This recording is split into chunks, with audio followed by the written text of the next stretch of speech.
Hello and welcome to another edition of Only in Illinois, your weekly video recap from Reboot Illinois. I'm Madeline Dubeck here with Matt Dietrich, and who knew that the office of Comptroller in the state of Illinois would be so controversial? Just a few days ago, it looked like we were going to have a very routine transition. Governor-elect Bruce Rauner chose Leslie Munger, the former Helene Curtis executive, to serve the full 4-year term that would have been served by Judy Bartopinka. And it appeared that the special session of the Illinois General Assembly to consider a possible special election in 2016 would be all for naught, and things would go forward and Comptroller Munger would serve until 2019. But in the space of about 24 hours, Bruce Rauner announced that he was selecting Leslie Munger, who's from Lincolnshire and just lost a state representative race that was pretty tight, to Democrat Carol Senti. In the space of 24 hours, she was announced as Rauner's choice to be comptroller, and then Mike Madigan, the Speaker of the Illinois House, said, yes, we're going to have a vote on a special election bill for comptroller and all the other statewide offices outside of governor and lieutenant governor. And yes, I support an election for that office, which would happen in 2 years at the presidential election time in November of 2016. So now we had the special session, it's been approved, it's signed into law, and Leslie Munger, who originally said, I'm not interested in a long-term political career, has now said she will seek re-election to the remaining 2 years. Correct.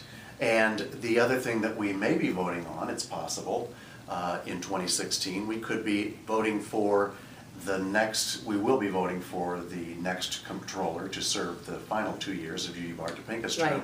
We may also be voting whether or not to eliminate the office entirely.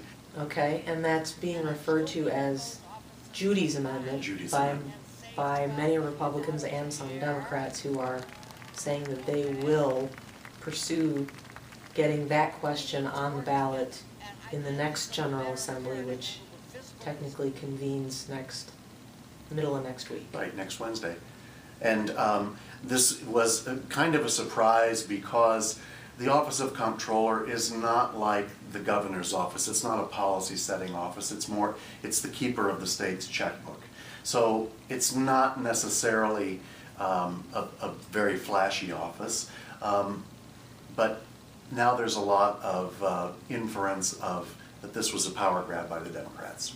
Is it really worth having a shot at 2 years of the comptroller's office to start off this new relationship with this tone? Is it really that important to have that office or have a shot at that office 2 years earlier? It's a disappointing start for the people in this state who were looking and hoping for a different tone, a bipartisan tone with this. You are not their hero today with this effort, Mr. President. So the Democrats think they have a pretty good shot at winning that election in a presidential year because more people vote and more Democrats tend to turn out to vote.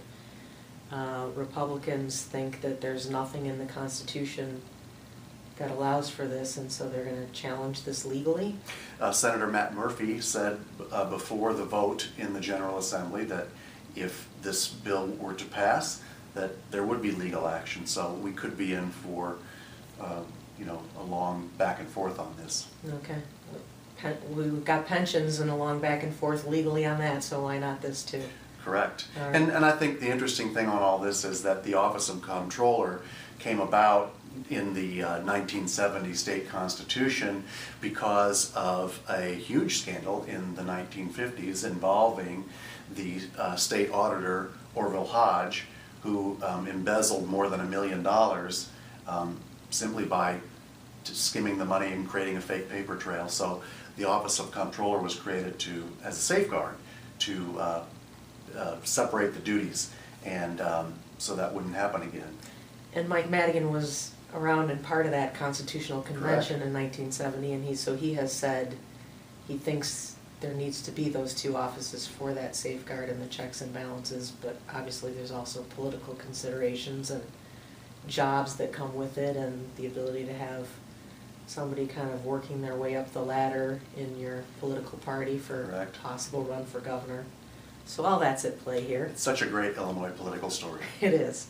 That's it for this week's edition. Thank you for watching. We'll see you on the next edition of Only in Illinois.